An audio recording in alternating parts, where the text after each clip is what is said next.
Chris Doering now joining us with 4 questions with KSR. First things first, Chris, how dare you? What'd I do this time?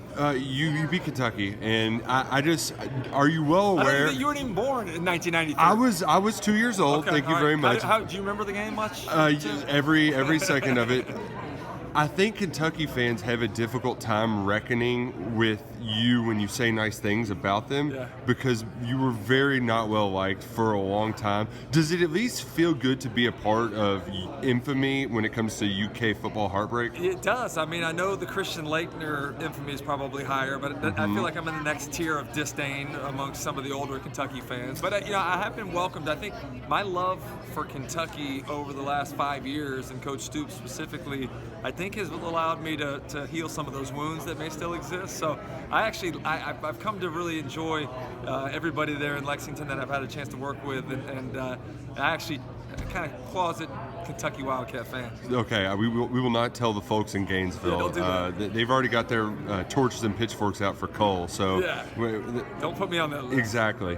I have heard you say that you think that the Kentucky quarterback competition is the most impactful or important? I think it's the most important just because of the talent around the quarterback on the offensive side, how good the defense can be, how the schedule kind of plays out. I think this could be a year that they really take that next step forward. And so finding the right quarterback in a year where you're committed to changing the offense, bringing Liam Cohen in and trying to open up the downfield pass a little bit more, I think finding the right guy is of utmost importance to where Kentucky wants to get this season.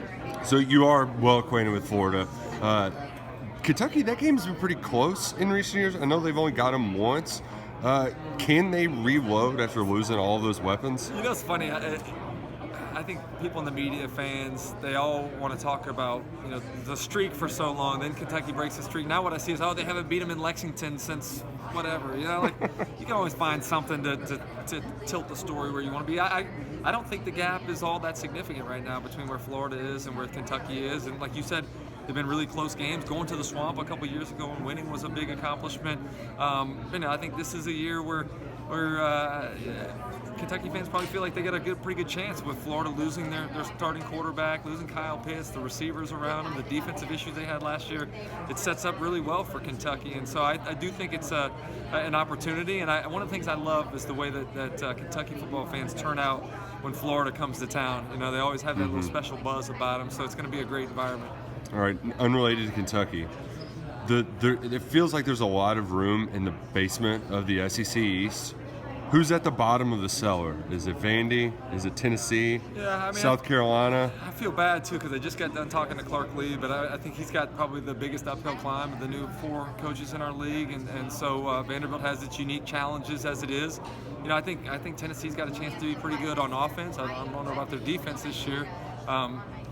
Shane Beamer has me believing with what they have on the offensive and defensive lines that they can kind of maybe compete a little sooner. So I do think it's Vanderbilt towards the bottom, but I'm interested to see how Clark Lee's able to kind of create a culture there after returning to his alma mater.